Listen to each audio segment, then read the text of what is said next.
حضور بعض غیر جماعت دوست یہ سوال کرتے ہیں کہ تمام مسلمانوں کا بھی یہ متفق عقیدہ ہے اور خود احمدیوں کا بھی یہ عقیدہ ہے کہ اسلام کامل اور مکمل مذہب ہے، کامل اور مکمل مذہب ہے، اور قرآن شریف کی کامل تعلیم ہے، اور وہ بالکل اسی طرح محفوظ ہے جس طرح کہ وہ اپنی اصل میں شکل میں تھا، اور وہ آج بھی موجود ہے، ہم اس سے ہدایت حاصل کر سکتے ہیں۔ اس کے بعد پھر حضرت مرزا صاحب کون سی نئی چیز لے کے آئے ہیں؟ کیا وہ ان کو مانے بغیر گزارا ہے؟ اگر وہ نئی چیز لے کے آتے تو ماننے کے قابل ہی نہیں ہوتے، بات ہی نہیں سمجھے ہوئے۔ جب مذہب مکمل ہو جائے تو نئی چیز آ ہی نہیں سکتی، اور جو نئی چیز آئے گا وہ جھوٹا ہوگا۔ اس لیے یہ کہتے ہیں کہ جب جھوٹا ہوگا تب ہم مانیں گے، عجیب بات کرنا ہے۔ کہتے ہیں نئی چیز دکھائیں تو مانیں گے، اور جو مکمل ہونے کے بعد نئی چیز لاتا ہے وہ یقیناً جھوٹا ہوتا ہے، تو جھوٹا کر کے مانیں گے، سچا کیوں نہیں مان لیتے؟ واقعہ یہ ہے کہ قرآن کریم تو مکمل ہے، لیکن وہی قرآن ہے نا جو رسول اللہ صلی اللہ علیہ وسلم کے زمانے میں تھا، تو اس وقت یہ قرآن جو تبدیلیاں پیدا کر رہا تھا آج کیوں نہیں کر رہا؟ آج کیوں اسی قرآن کے ہوتے ہوئے 72 فرقوں میں ظاہر میں جب دنیا مسلمان بٹ گئے، آج اسی قرآن کی موجودگی میں اس قدر ظلم اور بددیانتی اور بدکاری اور بے حیائی کیوں پھیل گئی؟ آج کیوں ایک دوسرے سے لڑ رہے ہیں، ایک دوسرے کا خون کر رہے ہیں، زندہ پکڑ پکڑ کے مسلمانوں کو آگوں میں پھینک رہے ہیں، اور نفرتوں کے شکار ہو گئے ہیں سارے؟ قرآن کو نہیں ہے؟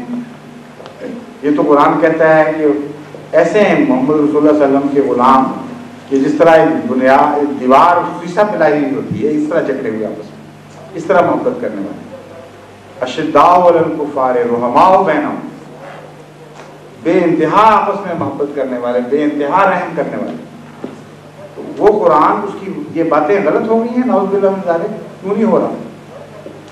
تو انبیاء خدا کی طرف سے یا مرسلین ضروری نہیں کہ نئی شریعت لے کے آئیں، بلکہ جب شریعتیں بدلائی جاتی ہیں، ان میں تبدیلیاں کی جاتی ہیں، تب آتے ہیں ان کو اصل کی طرف واپس لانے کے لیے۔ تو حضرت مسیح موعود علیہ السلام کے آنے کا مقصد یہ نہیں ہے کہ قرآن کریم میں اضافہ کریں، نعوذ باللہ من ذالک، اضافہ کریں گے تو لازماً جھوٹے ہوں گے۔ یہ مقصد ہے کہ قرآن کی طرف جو غلط باتیں منسوخ ہو گئی ہیں یا دین میں جو اضافے ہو گئے ہیں، ان اضافوں کو ختم کریں۔ اضافہ کرنے کے لیے نہیں، اضافے ختم کرنے کے لیے آئے ہیں، اور اضافے ہم دکھا دیتے ہیں آپ کو۔ اگر اضافے نہ دکھائیں تو ان کی کوئی ضرورت نہیں۔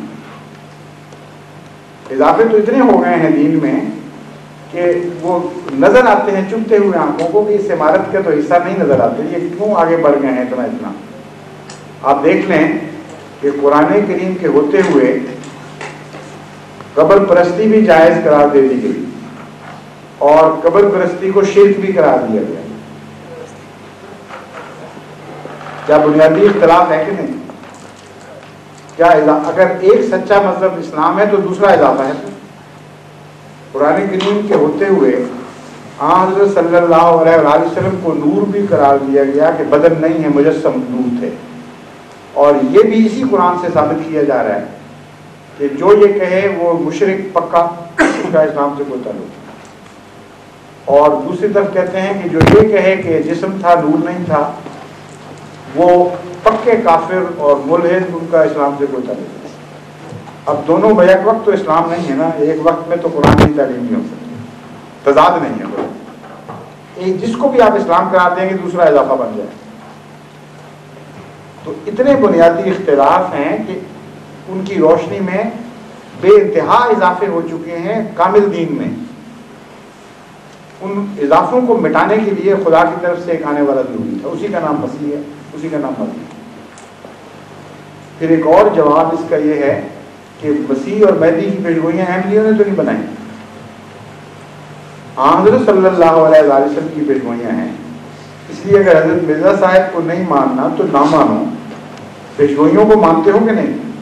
اور اگر مانتے ہو تو یہی سوال ہم تم سے کرتے ہیں کہ قرآن مکمل تو رسول اللہ صلی اللہ علیہ وسلم نے پیشگوئیاں کیوں کی ہیں مسیح اور مہدی کی آنے؟ جس پر قرآن نازل ہوا، جس پر دین مکمل ہوا، وہ تو پیشگوئی کر رہا ہے کہ اس قابل دین کے باوجود ایک آئے گا، اور 1400 سال بعد والے یہ زیادہ فہم رکھتے ہیں، کہتے ہیں کہ نہیں کوئی ضرورت نہیں آنے کی، دین مکمل ہو جائے.